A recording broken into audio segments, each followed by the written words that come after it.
o JP Sampaio, João Paulo Sampaio, pode reencontrar Davi Luiz no Flamengo, tá? O Flamengo está aí negociando a vinda do dirigente do Palmeiras, ele que é muito bem avaliado lá pela Leila Pereira, né? E a gente sabe que eles não querem perder, o Palmeiras não quer perder o profissional para o Flamengo, mas o Flamengo, o BAP já chegou com o Flamengo buscando profissionais de rivais, né, nacionais.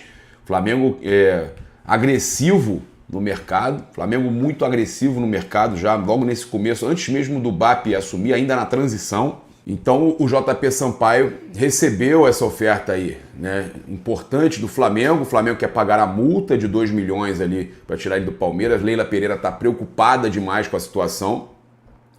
E ele é conhecido antigo do Davi Luiz, né, um dos jogadores ali revelados na época que ele era do Vitória. Ele subiu para o profissional do Vitória, revelou o Davi Luiz. E no Palmeiras esse trabalho aí que ele vem fazendo há muito tempo, né, e por muitos... elogiado por muitos aí, no caso com o Hendrick, com o Estevão e companhia.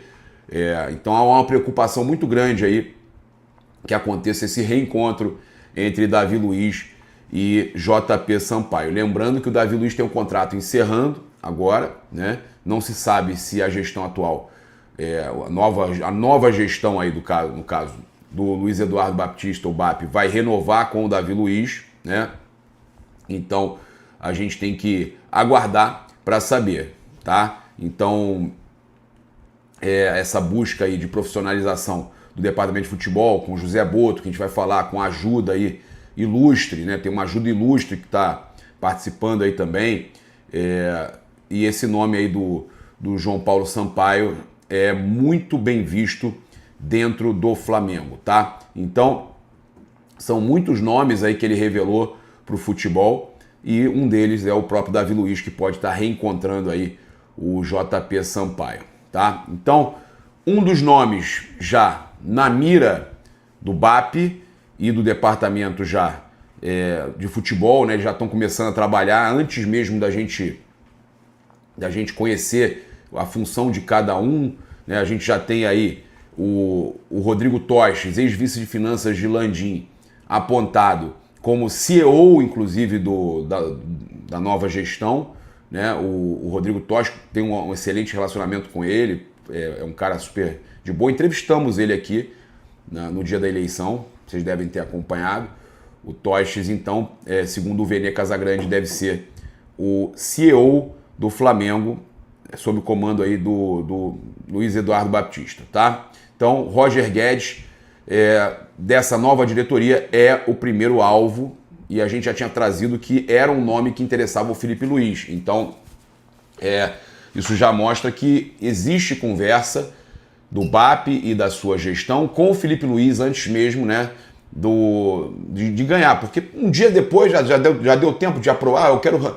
Porque a gente sabe que já tem conversa revelada do BAP com o Roger Guedes, do pessoal do BAP com o Roger Guedes, tá? E havia já o desejo do Felipe Luiz na contratação do Roger Guedes, que a gente já tinha trazido aqui. Então, o clube já tem aí conversas em andamento para repatriar o atacante que está no Al Rayyan, do Catar, tá? E já identifica características necessárias em campo e personalidade fora dele, para dar certo no Flamengo, para ser o substituto do Gabigol. Então, a nova diretoria será empossada somente no dia 18 de dezembro, mas já está na ativa aí no mercado para reforçar o elenco em 2025. Roger Guedes é um dos nomes desejados aí, então, pela diretoria. Vale a gente lembrar que tem um acordo já selado, assinado, com multa para irem para os Estados Unidos para a pré-temporada em Orlando, né, na verdade em Gainesville e Miami, né, e Fort Lauderdale. O Flamengo tem jogo com São Paulo pela FC Series, tá? Mas até agora ninguém falou nada com relação à ida para os Estados Unidos. Apesar de muitos torcedores já terem comprado passagem e já ter venda de ingresso, não há essa confirmação da gestão atual se o Flamengo vai realmente para os Estados Unidos. Há a possibilidade, óbvio, sempre de uma saída do contrato. Há a possibilidade de se pagar uma multa, né? Caso, né, porque eu já soube de uma ou outra pessoa que entende que o Flamengo já vai ter muita viagem em 2025 e que essa viagem para os Estados Unidos na pré-temporada pode ser alterada. Então, vamos ver o que vai acontecer. E a possibilidade é real, ela existe, disso ser cancelado. Eles não falaram nada ainda, a gente está aqui para comunicar a vocês se alguma coisa acontecer, tá? Então, olha só, trazendo aqui então que a forma que eles identificaram que o Roger Guedes é o substituto ideal para o Gabigol, tá? Características necessárias, seja em campo como fora dele, para substituir Gabigol, personalidade forte, com versatilidade no setor ofensivo, tem 28 anos, né? Mais ou menos a mesma idade do Gabigol, tá? Tá no Oriente Médio desde agosto e tem feito muitas participações em gol diretas, né? Ele tem 34 gols e 6 assistências em 46 jogos, ou seja, são 40 participações em 46, é quase uma por jogo, tá? Faz muito gol, participa muito de gol direto, então, de chance clara de gol, né? Então, foi revelado pelo Criciúma, já defendeu Palmeiras, Atlético Mineiro, Corinthians, Shandong Luneng, na China, né? Antes de ir para o Catar, tá? Então, é visto aí como o grande reforço aí para substituir o Gabigol. Então, a gente tem aqui também a situação para falar do Leonardo, né? O ex-lateral do Flamengo.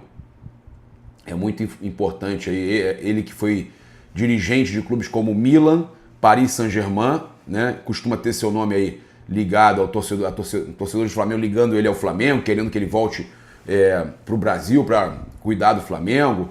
Segundo aí o jornalista Matheus Leal, embora tenha sido cotado inicialmente para ser o homem forte do futebol do Flamengo nessa gestão que começa agora, né? Na chapa vencedora, foi o responsável por organizar a primeira reunião entre Luiz Eduardo Baptista, o BAP, e José Boto, tá?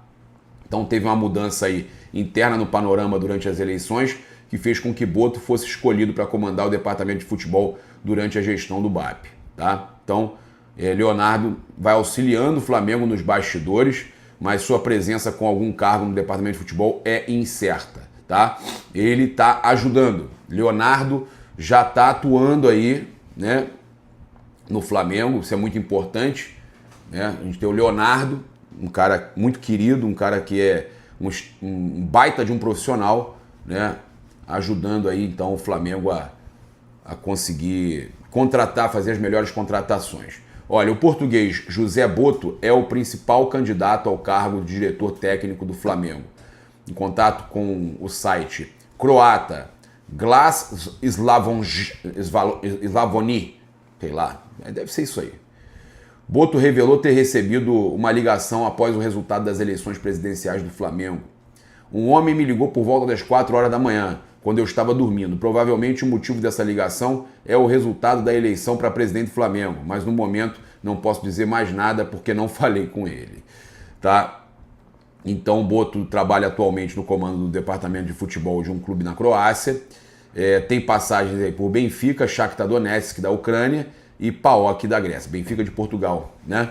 Então o José Boto aí está muito perto de ser anunciado pelo Flamengo. Quem fez o contato foi o Leonardo, né? Foi um dos que apresentou, que fez essa ponte, segundo aí o Matheus Leal.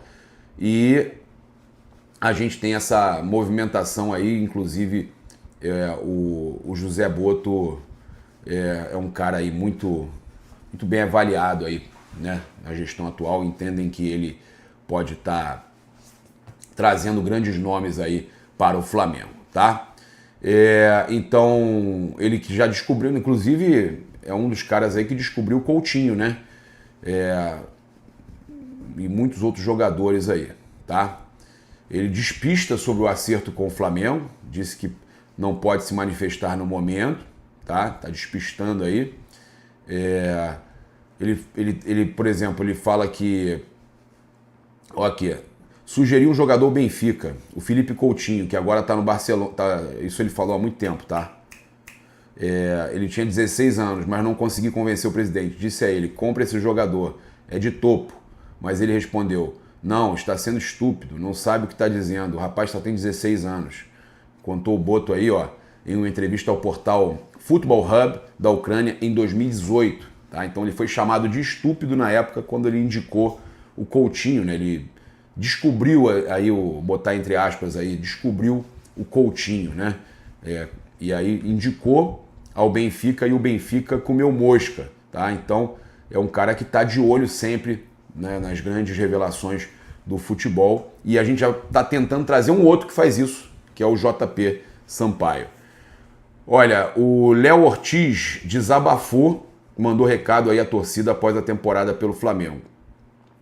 Fechada a temporada de 2024, um ano daqueles memoráveis, cheguei no Flamengo, estreia com gol, Maraca lotado, campeão da Copa do Brasil, convocação para a seleção brasileira, que honra, ano que vem tem mais, né? Se Deus quiser, ô Léo, é o que a gente espera, que a gente ganhe muito título e que você possa estar aí brilhando e quem sabe brilhando também na seleção, no Flamengo e na seleção brasileira. O jornalista amigo, né? Inclusive acompanho desde quando era criança, o Renato Maurício Prado. Cara, é um ícone, né?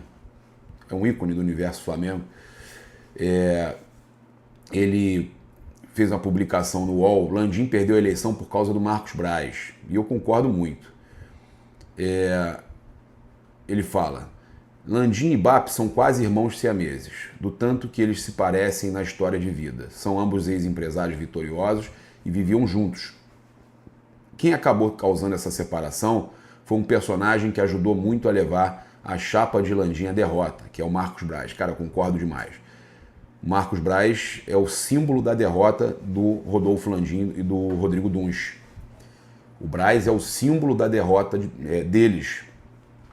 E ele fala: o Marcos Braz sempre foi desafeto do Bap. Teve imagem deles dois almoçando, fazendo uma transição ontem, né? Até agora não sabemos se essa imagem é de ontem mesmo, mas viralizou ontem, que os dois estariam já... Aí botaram o Marcos Braz traindo, o Marcos Braz virou casaca, nada disso, é transição. Ele vai encontrar com o Spindle também, o Bap. Aí aqui fala o Renato Maurício Prado: Marcos Braz sempre foi desafeto do Bap, e houve um determinado momento em que o Landim optou por ficar ao lado do Marcos Braz, contra o Bap, chegando até a recusar o apoio que ele daria ao Bap. Em princípio, o combinado era que o candidato da situação seria o Bap, pelo menos ele achava isso. E eu lembro disso. Isso é real. Essa turma toda estava junta lá atrás na chapa azul. Não, e muito além disso, na gestão do Landim mesmo, há um ano atrás, eu lembro de encontrar eles em hotel, os caras estarem todos jantando juntos, e todos na maior amizade. Isso aí e estavam juntos na Champions League desse ano. Estavam juntos. Mas à medida que esse último mandato transcorreu, eles começaram a se afastar, porque o Landim passou a ouvir praticamente apenas uma pessoa dentro do Flamengo, que é justamente o Marcos Braz. Concordo demais. O Braz levou o Landim, o Dunst e companhia à derrota, e a gente percebia isso, essa proximidade do Landim com o Braz, e é o que eu falo, criando a cobra que ia picar eles. Criando a cobra. E no final, a movimentação do Braz, porque ele vai para o campo, o Gabigol abraça ele, né? Nem olha para a cara do Landim, não pega a placa do Landim, mas abraça o Braz e fala que tem um compromisso com o Braz, aponta para o Braz, abraça ele. O Braz, depois na entrevista, fala que realmente tem um acordo com o Gabigol, e os dois, mostrando que os dois têm um relacionamento muito bom, e que a culpa foi de quem? Quando fazem isso, jogam a culpa para cima de quem? Do Rodolfo Landim. E aí o Rodolfo foi pro campo, foi xingado pelo Maracanã inteiro,